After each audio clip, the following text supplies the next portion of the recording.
thanks to several dedicated scientists and their teams of experts, powering the future of space exploration and Mars' surface are moving closer to a reality. The reality of manned missions to the Moon, Mars, and beyond are closer than ever thanks to the success of Kilopower experiments at the Nevada National Security Site.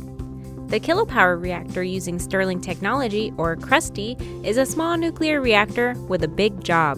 One of the drivers for this additional power, the need to using local resources and sort of living off the land to reduce the amount of supplies and material that we have to send to Mars to support the health and productivity of our crew. Kilopower is a small, lightweight fission power system capable of providing up to 10 kilowatts of electric power, enough to run several homes continuously for at least 10 years.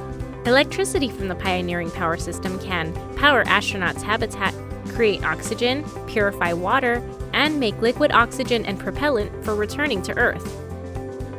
As a former astronaut, I can assure you that having reliable power sources is critical when venturing away from low Earth orbit. Experiments to prove the fission system could enable long-duration missions carrying astronauts were completed at the NNSS in March of 2018.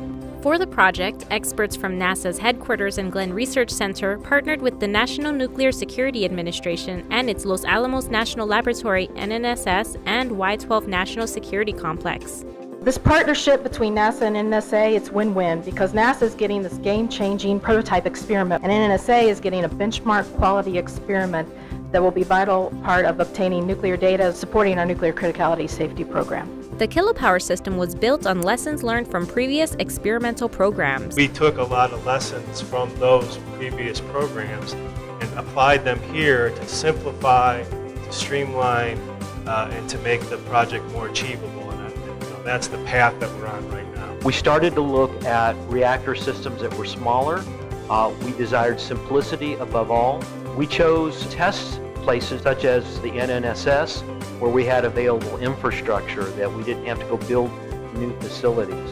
These forces kind of combined that you see up here today, we've made tremendous strides because of the leveraging that's possible.